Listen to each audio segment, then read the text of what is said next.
Morning, everybody. Andy here. Happy Sunday. I can try and be a quick one today because we're going to go out for a walk. It's a lovely morning here. But first things first, the daily deaths, the figures yesterday. A nice round figure, 888. Very easy to remember. Unfortunately, very high as well, which takes the total deaths now to 15,464. So we're over that 15,000 mark.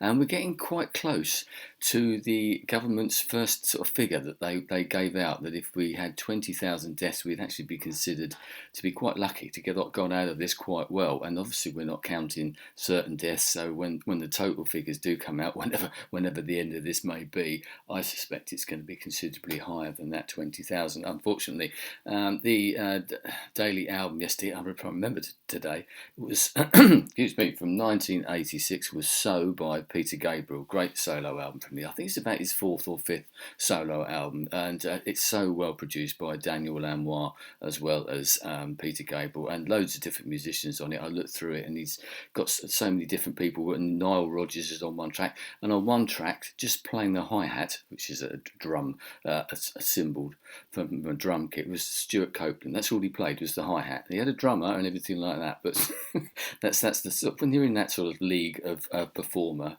artist, then that's the sort of thing you can do. The day before that, actually, I forgot to put the daily albums in there because I was too busy talking about something else.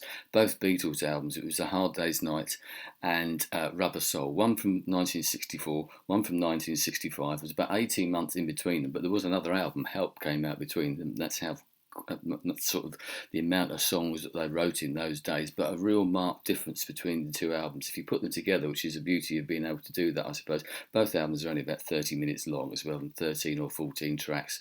Amazing.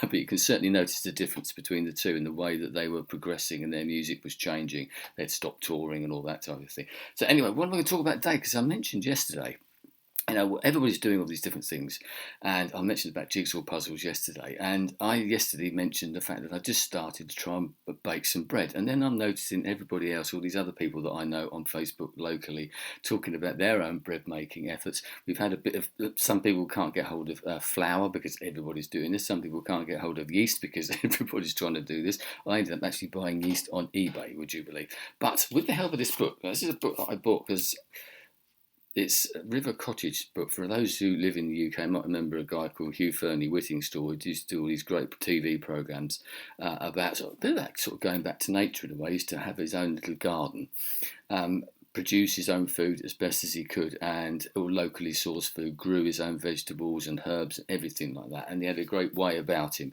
Well, he produced lots of these books, and this one's all about bread, written by a friend of his called Daniel Stevens, and Hugh Whittingstall does the introduction, but really good book, really goes into the whole business of baking bread, every sort of single stage. It tells you it in detail, so you read that first. It's a real primer to get into it as well. So I gave that a go. I mean, years ago. In fact, I was talking to my daughter yesterday, and she couldn't even remember when I used to have a go at baking bread. My son could, who's a little bit older. So we're talking probably about 15 years ago. Gave it a go for a little bit.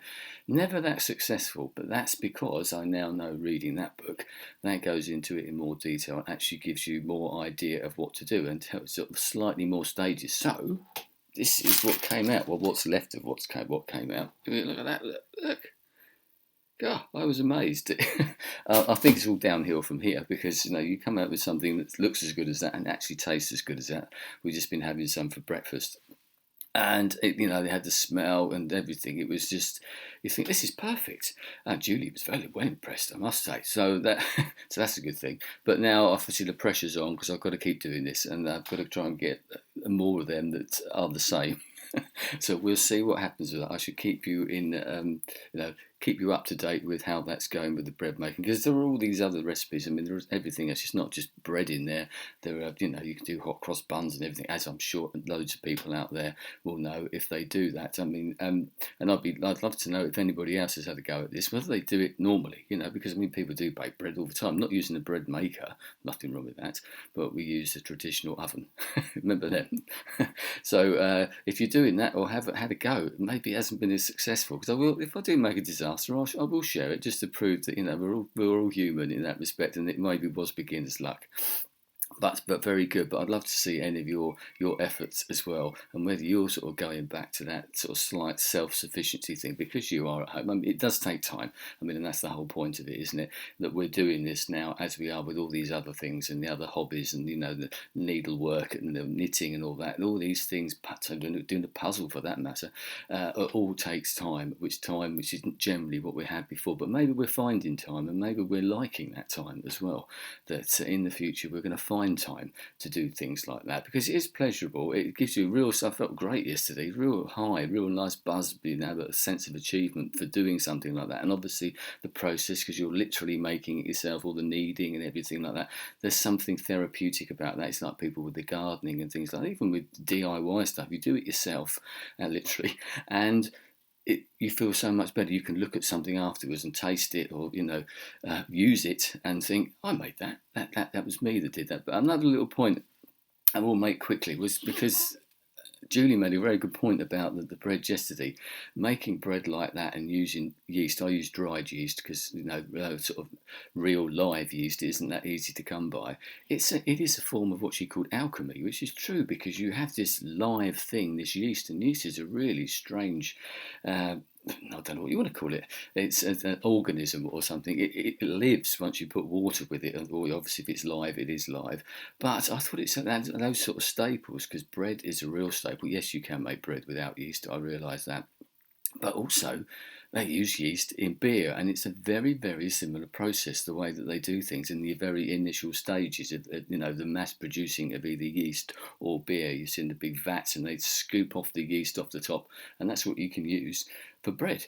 So those big staples, and two that I'm very keen on, beer and and bread, are sort of back to basics, real staples of life, and all use that magical element, whatever it is, organism that is yeast. So there you are, going back to nature. I think that's something that we're definitely going to be doing a lot more of now, certainly thinking about it, and we have the time, which is a good thing. We could all do with a bit of time to think about things, but also to try different things as well. Anyway, I'm going to leave it there. We're going to go out for a lovely walk, hopefully our one form of exercise for the day. So stay strong, stay at home. Yeah, a bit of a confusion there, but stay safe, stay strong, and hopefully I shall speak to you tomorrow. Goodbye.